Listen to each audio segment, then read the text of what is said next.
Hello everyone, my name is Ghanshyam Saini and you are watching me on YouTube channel Chemistry Dham. हम पढ़ रहे हैं कक्षा 12 का इलेक्ट्रोकेमिस्ट्री और इलेक्ट्रोकेमिस्ट्री में आज अपन पढ़ने वाले हैं बैटरीज। तो बैटरीज से पहले मैंने आपको पढ़ाया है, देखिए, इलेक्ट्रोलाइटिक सेल, गैल्वेनिक सेल, जिसमें अपन अभी पढ़ रहे थे गैल्वेनिक सेल।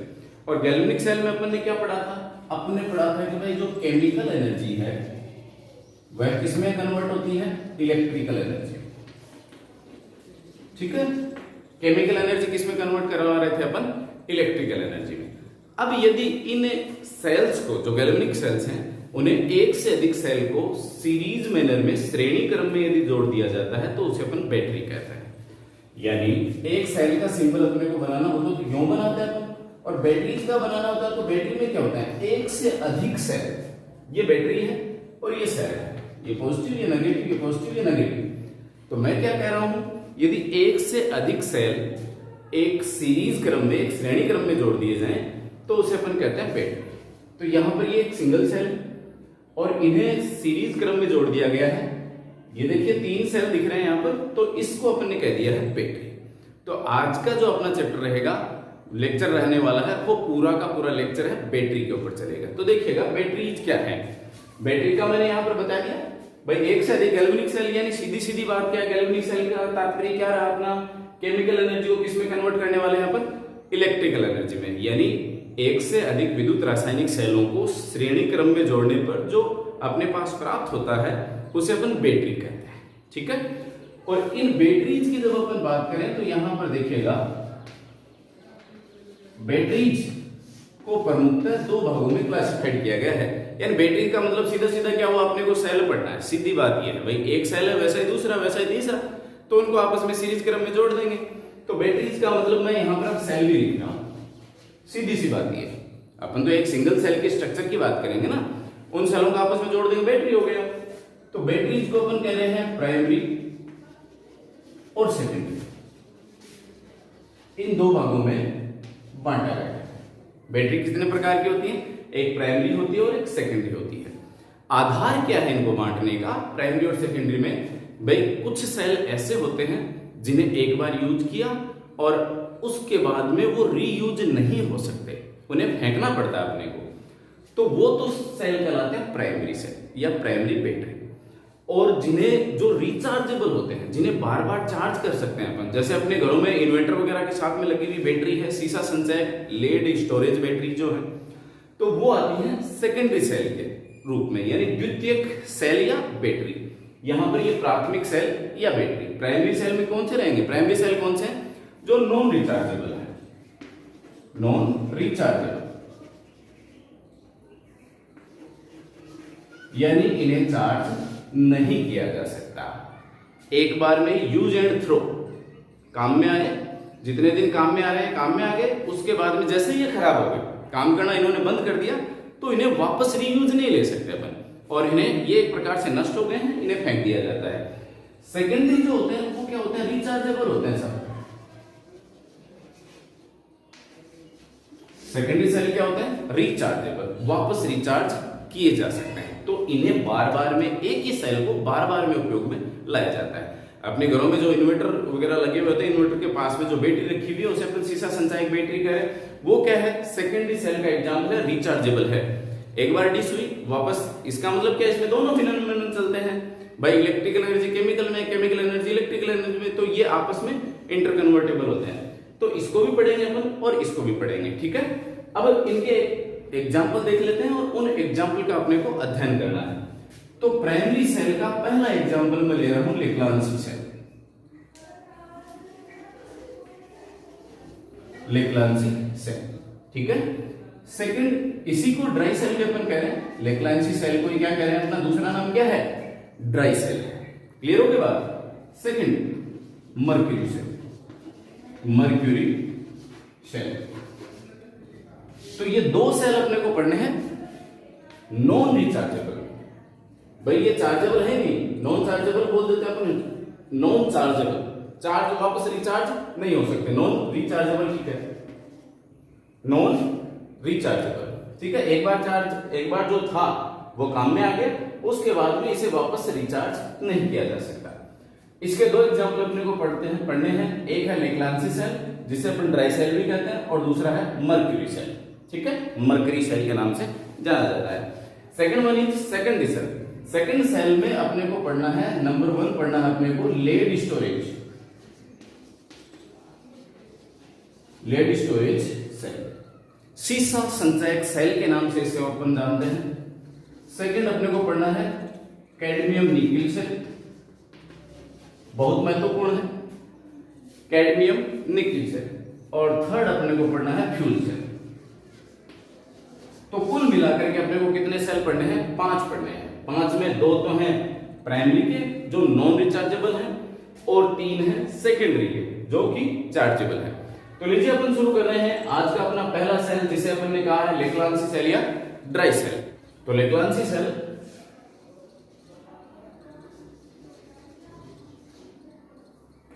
लेक्लांसी सेल, देखिए लेक्लांसी सेल क्या है?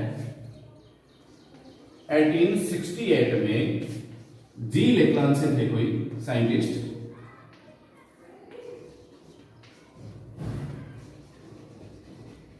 जी लेक्लांस, उन्होंने इसको सबसे पहले बनाया था।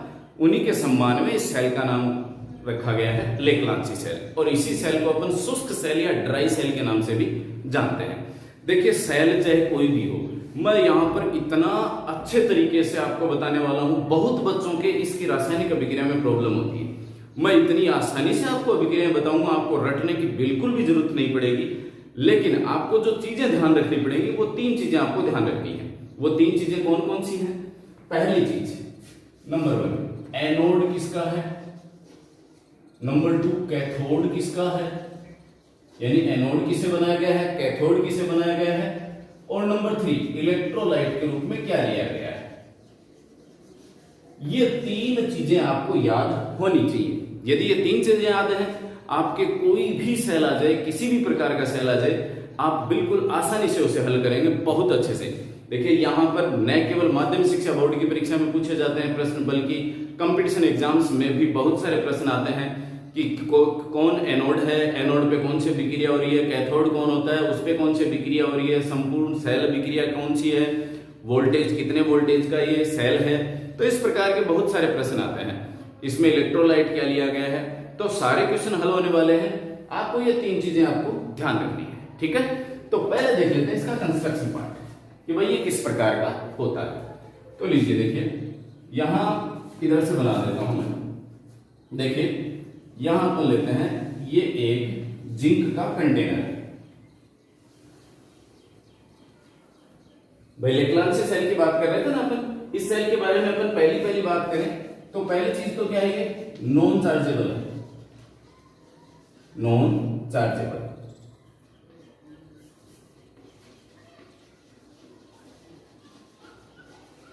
पहली चीज तो क्या होगी, ये सेल नॉन चार्जेबल होता है। दूसरा, इसका जो वोल्टेज है, आउटपुट वोल्टेज कितना है इसका, 1.5 वोल्ट। यानी आप देखते हो, आप जब अपन क्लॉक है, जो घड़ियां हैं, दीवार घड़ी लगी हुई है, या टॉर्च में जो सेल है, या रेडियो वगैरह में जो सेल लगाते हैं, तो वो किसके एग्जाम्पल हैं? वो इसी के हैं, ड्राई सेल के एग्जाम्पल हैं।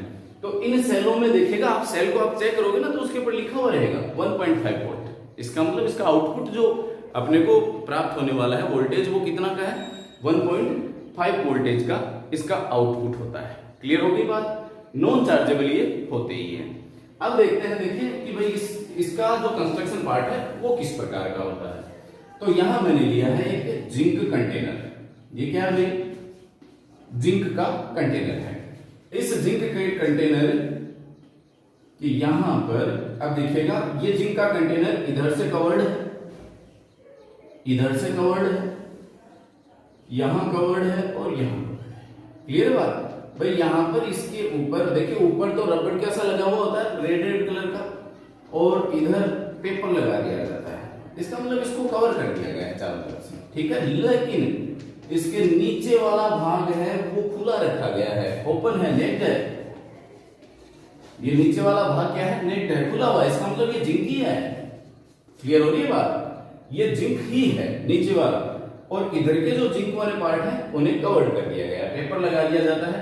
और यहाँ होती है कैप सी, उठी हुई सी होती है ना, याद है, ध्यान हो तो आपको, देखते हैं ना अपन सेल को, तो यहाँ सेल के यहाँ क्या होता है, एक कैप सी होती है जो ऊपर उठी हुई सी होती है। क्लियर है बात?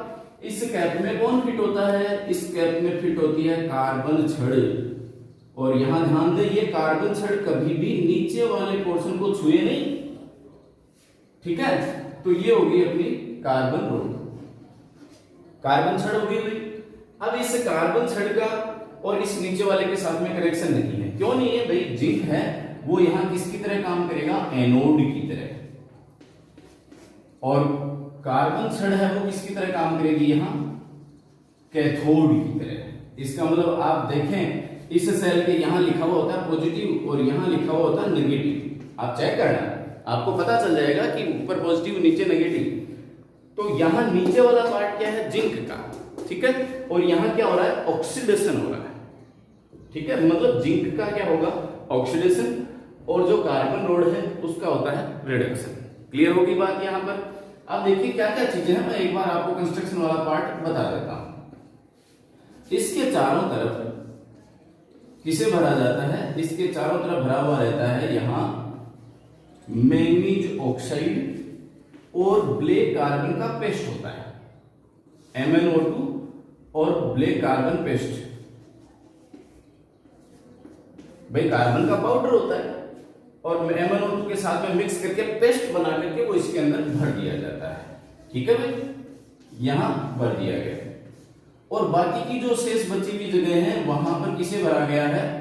यानी कैथोड तो ये हो गया, ये एनोड हो गया, इसके बीच में अब भर दिया जाता है NH4Cl प्लस ZnCl2 का पेस्ट, यानी ammonium chloride, zinc chloride, MnO2 और ब्लैक कार्बन, ये चार चीजें होती हैं इस कंटेनर के अंदर। फिर देखिएगा इस कंटेनर, ये कंटेनर किसका बना हुआ है? जिंक का बना हुआ है, ठीक है। इस कंटेनर के अंदर एक कार्बन रोड रखी गई है जो किसकी तरह काम कर रही है? कैथोड की तरह काम कर रही है। और इस कंटेनर के अंदर क्या क्या भरा हुआ है, मैं सारी चीजें एक साथ बता रहा हूं। कंटेनर के अंदर भाई जरूरी नहीं आप यही कहो कि भाई इसके चारों तरफ तो MnO2 और कार्बन ब्लैक रखा हुआ है और उसके बाद में NH4Cl और ZnCl2 भरा हुआ है, नहीं, ऐसा करने की जरूरत नहीं। अपन यूं भी कह सकते हैं कि भाई ये कैथोड रहा और ये एनोड रहा। इस कैथोड और एनोड के बीच में कौन कौन भरा हुआ है? भाई चार चीजें भरी हुई है। MnO2 भरा हुआ है, मैंगनीज ऑक्साइड, ठीक है, मैंगनीज डाइऑक्साइड, ब्लैक कार्बन भरा हुआ है, पाउडर फॉर्म में है, तीसरा NH4Cl भरा हुआ है, अमोनियम क्लोराइड, और चौथा जिंक क्लोराइड भरा हुआ है। समझ गए भाई? कंस्ट्रक्शन पार्ट नहीं है कोई दिक्कत। तो यहां पर ये कैथोड की तरह काम करेगा और ये एनोड की तरह काम करेगा। क्लियर है? चलिए अब इसकी रासायनिक अभिक्रियाएं देख लेते हैं। मैं यहां क्या कह रहा हूं, आपको बार बार कह रहा हूं कि आपको एनोड किसका, कैथोड किसका और इलेक्ट्रोलाइट क्या होता है, ये तीन चीजें आपको ध्यान रखनी है। उसके बाद कंप्लीट सेल से कोई भी दिक्कत नहीं होने वाली है। तो लीजिए शुरू करते हैं अपन, रासायनिक अभिक्रियाएं देख लेते हैं इसकी। तो देखिएगा एट एनोड या एनोड पे कौन सी अभिक्रिया हो रही है? भाई एनोड क्या है? जिंक का है, तो अपने बहुत बार पढ़ा है इसको। Zn है, Zn किस में कन्वर्ट होता है भाई? Zn कन्वर्ट हो रहा है Zn2 पॉजिटिव में और 2 इलेक्ट्रॉन, यही रहती है जिंक की रिएक्शन। क्या रहती है? Zn2 positive plus 2 electron. यानी ये जो कंटेनर है ये धीरे धीरे क्या होगा? टूटेगा अंदर से। इसीलिए तो देखिए आप, जैसे जितना समय बीतता जाता है तो ये धीरे धीरे, जब अपन नया लाते हैं तो टाइट रहता है, लेकिन जैसे जैसे समय बीतता जाता है ये पिचकने लग जाता है, अपन दबाते हैं तो दबता है। इसका मतलब क्या हुआ? जो कंटेनर था जिंक का वह अब क्या है? क्षतिग्रस्त होने लग गया है, ठीक है ना भाई, डिकम्पोज होना शुरू हो गया, रिएक्शन होती है। तो Zn का जो कंटेनर है उससे Zn2 पॉजिटिव आयन इलेक्ट्रोलाइट में आना शुरू हो जाते हैं, विलयन में आना शुरू हो जाते हैं। तो Zn है वो Zn2 पॉजिटिव आयन और 2 इलेक्ट्रॉन बच गए। ये 2 इलेक्ट्रॉन देखिए, जब जैसे ही मान लीजिए अपन इसका कनेक्शन करवाते हैं, यहां कोई भी जैसे अपन बल्ब ही लगा दें, यहां बल्ब लगा दिया, तो ये बल्ब क्या है? ये बल्ब जलेगा जैसे सर्किट कंप्लीट होगा। इसका मतलब इलेक्ट्रॉन यहां से निकल करके बाहर के सर्किट की तरफ आना शुरू हो गए, कैथोड की तरफ जाना शुरू हो गए। क्लियर है बात? तो यहां इलेक्ट्रॉनों का काम तो रहा ये। तो ये तो रही एनोड की अभिक्रिया। अब देख लेते हैं अपन कैथोड पे क्या होता है। कैथोड की अभिक्रिया यहां थोड़ी सी अपने को सावधानी से करनी पड़ती है। यहां करना क्या पड़ता है, सीधा सीधा आपको ध्यान रखना है, जो मैंगनीज डाइऑक्साइड है वह किसमें कन्वर्ट होता है, यहां थोड़ा सा यहां बना देता हूं कैथोड, और इस पे होता है MnO2 जो है वह चेंज होगा भाई MnO2 पे Mn की ऑक्सीडेशन स्टेट कितनी है +4, भाई एक ऑक्सीजन पे कितना चार्ज -2, तो 2 पे कितना -4, तो Mn पे कितना हो गया +4, +4 हो गया। यह चेंज होता है Mn+3 में, रिड्यूस होता है भाई MnO2 है, यह एक इलेक्ट्रॉन ग्रहण करके क्या बना लेता है Mn3 पॉजिटिव में कन्वर्ट होता है, यानी +4 से किस में चला गया +3 में जाता है। अब कैसे जाता है देखिएगा, MnO2 है Mn3 प्लस में चला गया और यहां बन जाता है MnO और ये बन गया OH। क्लियर। अब ये देखिएगा दो ऑक्सीजन तो दो ऑक्सीजन थे ही, MnO2 का MnO2 ही रहा, OH कहां से आया, तो यहां आपने क्या क्या लिया है देखिए, MnO2 रिड्यूस किस में हो गया Mn3 पॉजिटिव में, और दो ऑक्सीजन तो रहे इसके साथ में, लेकिन ये दो ऑक्सीजन को मैंने क्यों कर दिया OO कर दिया, और यहां दूसरा इलेक्ट्रोलाइट देखिए क्या है NH4 है, तो यहां NH4 पॉजिटिव इसके पास में आ जाता है, यानी ये बना NH4 पॉजिटिव। दूसरे अमोनियम क्लोराइड से तो हाइड्रोजन यहां से ग्रहण कर ली जाती है और क्या बन जाता है MnOOH बन जाता है। कैसे हुआ, अब देखिए इस पे +3 कैसे है, एक ऑक्सीजन पर -2, OH पे -1, तो टोटल कितना हो गया -3 है, तो यहां क्या हो गया +3। क्लियर। अब यहां एक हाइड्रोजन इसको मिल गया, तो ये किस में कन्वर्ट हो गया NH3 में, अमोनिया गैस में बदल गया है NH3 गैस। क्लियर है बात, यहां पर ये अमोनिया गैस में कन्वर्ट हो गया है, ये हो गई इसकी अभिक्रिया। अब साथ में देख लेते हैं कितने इलेक्ट्रॉन ग्रहण किए भाई इसने, एक इलेक्ट्रॉन इसने ग्रहण कर लिया भाई, एक पॉजिटिव है एक नेगेटिव कर दिया, आवेश चार्ज है वो कैंसिल आउट हो गया, और दूसरा अपन सीधी सीधी बात करें +4 से किस में जा रहा है +3 में, इसका मतलब कितना इलेक्ट्रॉन गेन कर रहा है एक, तो यदि इलेक्ट्रॉन लॉस कर रहा है तो अपन कहते हैं कि इसका हो गया ऑक्सीडेशन, और इलेक्ट्रॉन गेन कर रहा है तो इसका अपन कहते हैं रिडक्शन। ठीक है, तो यहां पर MnO2 है तो NH4 पॉजिटिव और एक इलेक्ट्रॉन ग्रहण करके क्या बना लेगा Mn3 पॉजिटिव में रिड्यूस हो जाएगा और अमोनिया गैस रिलीज करेगा। क्लियर बात भाई। अब देखिएगा यहां पर, अब आप कहोगे कि भाई NH4Cl तो आपने काम में ले लिया, MnO2 भी काम में ले लिया, ये ब्लैक कार्बन क्या काम आया, तो ब्लैक कार्बन क्या है, इस कार्बन रोड को सपोर्ट करता है। ठीक है, कार्बन रोड के सपोर्ट के लिए कौन मिला ब्लैक कार्बन। क्लियर बात। अब अपन बात करेंगे कि भैया ZnCl2 क्यों मिला यार, तो ZnCl2 का जवाब मिलेगा आपको इस अमोनिया गैस से। आप खुद सोचो आप कि इसके अंदर यदि गैस इकट्ठी हो जाएगी तो ये गैस का गोला बन जाएगा, गैस का बम बन जाएगा और इसका विस्फोट होने की संभावना बढ़ जाएगी, यानी एक्सप्लोजन हो सकता है। और हो सकता है क्या, यदि गैस इसके अंदर बढ़ती जाएगी तो इसमें विस्फोट होगा और ये सेल पूरा का पूरा बम की तरह काम करेगा और विखंडित हो जाएगा। क्लियर है बात। इसका मतलब NH3 जो अमोनिया गैस बनी थी इसके अंदर, उस अमोनिया गैस का इलाज करना जरूरी है, वरना तो यह सेल विस्फोटित हो जाएगा। क्लियर। तो यहां ZnCl2 क्या करता है, उस NH3 के साथ में रिएक्शन करता है। यहां ZnCl2 से Zn2 पॉजिटिव जो आयन है वह NH3 गैस के साथ में रिएक्शन करके एक कॉम्प्लेक्स बना लेते हैं, जिस कॉम्प्लेक्स को मैंने आपको पढ़ाया था लेक्चर नंबर 9 में। उपसहसंयोजक यौगिक में मैं आपको संकुल पढ़ा चुका हूं, यदि आपने नहीं पढ़ा है तो मेरे प्लेलिस्ट चैनल के प्लेलिस्ट पे जाइएगा, वहां पर कोऑर्डिनेशन कंपाउंड और केमिकल काइनेटिक्स दोनों के दोनों चैप्टर उपस्थित हैं। आप वहां जाकर के इस चैप्टर को बहुत अच्छे से समझ सकते हैं। जिंक जो है Zn2 पॉजिटिव आयन जो यहां से ZnCl2 से मिला है, यह अमोनिया से क्रिया करके ZnNH3 का होल 2 पॉजिटिव आयन बना लेता है। अब जो कि ये आयन है आयनिक फॉर्म में, इसका मतलब किसमें रहा, इसका मतलब विलियन में ही रहा। एक्वस लिख दिया मैंने यहां, इसका मतलब यहां क्या है विलियन में ही रह गए। तो यहां जो NH3 गैस है उसका इलाज यहां हो चुका है। क्लियर हो गई बात। अब तो विस्फोट नहीं करेगा ना ये, अब विस्फोट नहीं करेगा तो अपने पास में ये साफ अभिक्रिया हो चली है और अपने पास ये रिजल्ट आ गया, तो सबका इलाज हो गया भाई।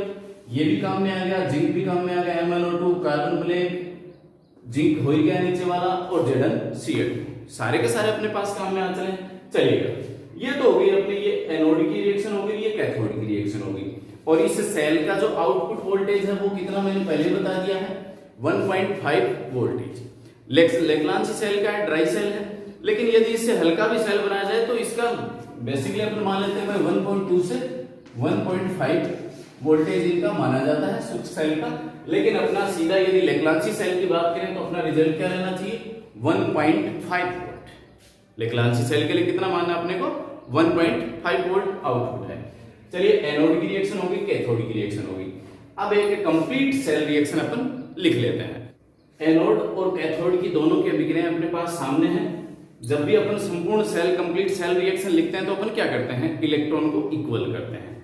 इसमें इलेक्ट्रॉन कितना भाई, 1 है, और इसमें इलेक्ट्रॉन कितने भाई, 2 है। तो क्या करें, अपने को सेकंड जो रिएक्शन है इसे 2 से मल्टीप्लाई करना पड़ेगा भाई, इलेक्ट्रॉन बराबर करने, क्योंकि कंप्लीट सेल रिएक्शन में कभी भी इलेक्ट्रॉन को रिप्रेजेंट नहीं किया जाता। यानी एनोड जितने इलेक्ट्रॉन रिलीज करता है, कैथोड उतने इलेक्ट्रॉन ग्रहण कर लेता है। इसका मतलब इलेक्ट्रॉन को कभी भी रिएक्शन में शो नहीं किया जाएगा, यानी इलेक्ट्रॉन को एक दूसरे से काटना है। क्लियर बात है। इसलिए हमेशा ध्यान रखें, एनोड में इलेक्ट्रॉन किस तरफ रहते हैं, राइट साइड में रहेंगे, तो कैथोड में इलेक्ट्रॉन किस तरफ रहेंगे, लेफ्ट में। दोनों एक दूसरे के ऑपोजिट रहते हैं भाई, ये त्यागता है तो ये ग्रहण करता है, सीधी सीधी बात है। तो ये एक दूसरे को कैंसिल आउट अपने को रिएक्शन में करना है। तो इसके लिए अपने को क्या करना है भाई, अपन लिखते हैं भाई जो कैथोड वाला है इसे 2 से मल्टीप्लाई कर देते हैं। तो यहां पर इसको 2 से मल्टीप्लाई करें तो ये हो गया 2MnO2 plus 2NH4 positive plus 2 electron, यहां 2MnOOH प्लस 2NH3, ये हो गया ना। चलिए अब एनोड और कैथोड को दोनों को ऐड कर देते हैं। तो इसके 2 इलेक्ट्रॉन इसके 2 इलेक्ट्रॉन से कट गए, बाकी तो कुछ बचा नहीं। तो ऊपर वाले में लेफ्ट में है Zn। कंप्लीट सेल रिएक्शन लिख रहा हूं मैं, लेक्लांसी सेल की कंप्लीट सेल रिएक्शन है। ऊपर लेफ्ट में ये है राइट। अब इधर लेफ्ट में कौन बचा, प्लस 2MnO2 प्लस 2NH4, और क्या बचा, नहीं है कुछ और। अब राइट वाला पार्ट लिख दीजिए, इधर कौन है ये Zn2 पॉजिटिव प्लस इधर क्या बचा 2MnOOH प्लस 2NH3। ये कंप्लीट सेल रिएक्शन मैंने लिख दी है लेक्लांसी सेल। क्लियर हो गई बात। तो ये तो रहा अपना लेक्लांसी सेल। अब देखिएगा मैं बात कर रहा हूं प्राइमरी बैटरीज की। तो प्राइमरी बैटरीज में अपन ने 2 एग्जांपल बताए हैं। 2 एग्जांपल में पहला मैंने बोला है लेक्लांसी सेल और दूसरा कौन सा है, मर्क्यूरी सेल। सेम ऐसा ही है और बहुत आसान है। जो 3 चीजें मैंने आपको बताई है वो 3 चीजें इन सेलों के लिए रामबाण औषधि हैं। अब उन 3 चीजों को ध्यान रखिए, एनोड, कैथोड और इलेक्ट्रोलाइट। देखिएगा आपको इससे भी ज्यादा आसान लगेगा मर्क्यूरी सेल। तो पढ़ते हैं अपना अगला सेल मर्क्यूरी सेल। लीजिए आप देखते हैं अपन मर्क्यूरी सेल। तो मर्क्यूरी सेल के लिए मैंने आपको क्या बताया, पहली चीज तो अपन इसकी थोड़ी सी रूपरेखा देख लेते हैं कि भाई ये किन में काम में आता है। तो देखिएगा यह उन उपकरणों में प्रयुक्त किया जाता है जिनमें कम वोल्टता की आवश्यकता होती है। क्लियर बात। अब कम वोल्टता की आवश्यकता वाले उपकरण कौन कौन से हो सकते हैं भाई, जैसे अपन सीधी सीधी अपन बात करें तो एक तो होता है कैलकुलेटर। दूसरा जो हियरिंग मशीन होती है, हियरिंग मशीन, कई लोगों को कम सुनाई देता है तो वो कान में लगा के रखते हैं ना छोटी सी मशीन, तो उसको उसके अंदर भी जो सेल प्रयुक्त होता है वो मर्क्यूरी सेल होता है। तीसरा जो अपने रिस्ट वॉच होती हैं, तो तीसरा है अपना रिस्ट वॉच वाला, रिस्ट वॉच। इन तीनों के अलावा अन्य भी बहुत सारे उपकरण हो सकते हैं जिनके अंदर इसका उपयोग किया जा सकता है। उपयोग बेसिकली मैं क्या कह रहा हूं आपको कि किन में उपयोग किया जा रहा है, जिनमें कम वोल्टता की आवश्यकता होती है, जिनके उपयोग हेतु, जिनके संचालन हेतु कम वोल्टता की आवश्यकता होती है। पहली चीज तो ये रही 3 चीजें। तीनों एग्जाम्पल बता दिए। कैलकुलेटर में हो सकता है, श्रवण यंत्र जो होता है, श्रवण यंत्र कान में जिसको कम सुनाई देता है उसमें और घड़ियों के अंदर यह प्रयुक्त किया जाता है। इसका जो वोल्टता है वो 1.3 वोल्ट होती है। आउटपुट कितना होता है इसका? 1.3 वोल्ट। और इससे बेसिकली क्या है, इसमें जो वोल्टता है वो स्थिर रहती है, यानी समय के साथ साथ में धीरे धीरे कम नहीं होती, जैसा लेक्लांसी सेल में होता है। लेक्लांसी सेल को जब अपन शुरुआत में यूज करते हैं तो वोल्टता हाई रहती है, लेकिन धीरे धीरे क्या होता है, जिंक टूटता रहता है, ऑक्सीडेशन रिडक्शन होने के फलस्वरूप क्या होता है कि उसकी वोल्टता धीरे धीरे घटती चली जाती है और अंत में वो खत्म हो जाता है, यही है ना। लेकिन ये सेल जो है जितने दिन काम करेंगे उतने दिन इस वोल्टता के ऊपर ही काम करेंगे, यानी इनकी वोल्टता क्या है, स्थिर होती है। इसका कारण क्या है? इसका कारण है कि इन सेलों की एक कंप्लीट सेल अभिक्रिया जो मैं आपको दिखाऊंगा यहाँ पर, उस सेल अभिक्रिया में आप खुद देखोगे कि किसी भी प्रकार का कोई आयन नहीं बनता। जब आयन नहीं बनेगा तो वोल्टता में कोई इंटरप्शन नहीं आएगा, कोई बाधा उत्पन्न नहीं होगी और सिमिलियर रूप से यही वोल्टता इनकी बनी रह जाती है। तो किसी भी प्रकार के आयन ना बनने की वजह से इसमें कोई बाधा उत्पन्न नहीं होती और ये सेल है इसी वोल्टता के ऊपर कार्य करते रहते हैं। जितने दिन ये चलते हैं उसके बाद में जैसे ही इनका एनोड है, कैथोड है, इलेक्ट्रोलाइट है नष्ट होने लग जाते हैं, वैसे ही ये काम करना बंद कर देते हैं। तो आप खुद देखते हो कि अपनी घड़ियों के अंदर जो अपन सेल काम में लेते हैं वो घड़ी जब तक वो सेल काम कर रहा है उसी स्पीड से वो काम करती रहती है। वरना तो क्या है भाई, घड़ी के अंदर जो सुइयां हैं वो चलते चलते जैसे सेल मान लो डाउन होता चला जाता है तो घड़ियों की जो गति है वो भी मंद हो जानी चाहिए। लेकिन चूंकि मैं कह रहा हूं कि इनमें स्थायी वोल्टता रहती है, इसका मतलब वही वोल्टेज उसको मिलता रहता है, इसलिए घड़ियों का जो टाइम है वो भी आगे पीछे नहीं हो पाता। यानी यहाँ पर घड़ी के अंदर जो भी सेल प्रयुक्त किया जा रहा है वो भी कौन सा है, यहाँ पर प्राइमरी सेल। क्लियर हो गई बात? चलिए अब इसकी बात कर लेते हैं अपन एनोड और कैथोड की क्या होता है। एनोड क्या होता है, कैथोड क्या होता है। तो देखिए यहाँ पर एनोड जो अपन लेते हैं वो एनोड लेता है अपन जिंक अम्लीय, यानी जिंक के साथ मरकरी रखेंगे तो अपन, मैंने पहले बताया था हम लोग किसे कह रहे हैं भाई, एक्टिव मेटल के साथ में मरकरी अपन रखते हैं तो इसको अपन इसको कहते हैं अपन अम्लीयम। तो जिंक के साथ में रखा है, इसका नाम हो गया जिंक अम्लीयम। कैडमियम के साथ में रखेंगे कैडमियम अम्लीयम। तो Hg का कोई मतलब नहीं है यहाँ पर। Hg का सीधा सीधा भाई रिएक्शन कौन करेगा, रिएक्शन जिंक ही करेगा। जैसे रिएक्शन होगी Hg पेंदे में बैठ जाएगा, Hg का कोई रोल नहीं है यहाँ पर। अपना एनोड कौन है, एनोड जिंक ही है। क्लियर हो गई बात? कैथोड कौन है भाई, तो कैथोड लेते हैं यहाँ पर HgO और प्लस कार्बन कच्चर, यानी कार्बन के साथ में HgO। इसका मतलब बेसिकली कैथोड कौन रहेगा, HgO ही रहना है। ठीक है, ये एनोड हो गया, ये कैथोड हो गया। और इलेक्ट्रोलाइट कौन लेना है, जो विद्युत अपघट्य होता है वो होता है KOH plus ZN, KOH plus ZNO, ये होता है इलेक्ट्रोलाइट। ये लीजिए सर। अब यहां पर तीनों चीजों में आपको जो जो ध्यान रखना है वो ध्यान रखना है कि भाई मीडियम कैसा है। यहां बहुत विशेष बात बताने जा रहा हूं कि रिएक्शन आपको रटने की जरूरत नहीं है, मैं तरीका बता रहा हूं, आप उससे उसको संतुलित करोगे। इलेक्ट्रोलाइट कैसा है, बेसिक है या एसिडिक है? अभी बेसिक है, बेसिक है तो मैं बेसिक का तरीका बता रहा हूं। जैसे ही एसिडिक का तरीका आएगा, जैसे ही एसिडिक अपन इलेक्ट्रोलाइट लेंगे उस समय मैं आपको एसिडिक का तरीका बता दूंगा। ये बेसिक है। चलिए अब अपन रिएक्शन देख लेते हैं भाई, एनोड पे क्या रिएक्शन हो रही है। देखिए यहाँ पर एड एनोड, या सीधा अपन रिएक्शन ले भाई जिंक की, जैसे जिंक है। अब यहां आपको ये ध्यान रखना, जिंक किस में चेंज होता है, ZnO में चेंज होता है। ध्यान रखना, क्या ध्यान रखना आपको, केवल इतना सा, जिंक किस में चेंज हो गया, एनोड में, सॉरी ZnO में। और ये कहां है, किसकी तरह काम कर रहा है, एनोड की तरह। भाई ऑक्सीजन का ग्रहण करना भी तो ऑक्सीडेशन ही है। या जिंक की ऑक्सीडेशन स्टेट यहाँ 0 और यहाँ जिंक की ऑक्सीडेशन स्टेट कितनी, +2। ऑक्सीकरण का बढ़ना क्या हुआ, ऑक्सीकरण। तो यहां पर जिंक का क्या हो गया, ऑक्सीकरण। इसका मतलब एनोड यही है जिंक, और जिंक किस में चेंज हो गया भाई, ZnO में। आप चाहे Hg लिख दे, कहीं दिक्कत नहीं है। मैंने ये कहा कि भाई Hg का कोई तात्पर्य नहीं है, कोई तुक नहीं है यहाँ पर, क्योंकि रिएक्शन कौन करा, जिंक। एनोड कौन हो गया, जिंक।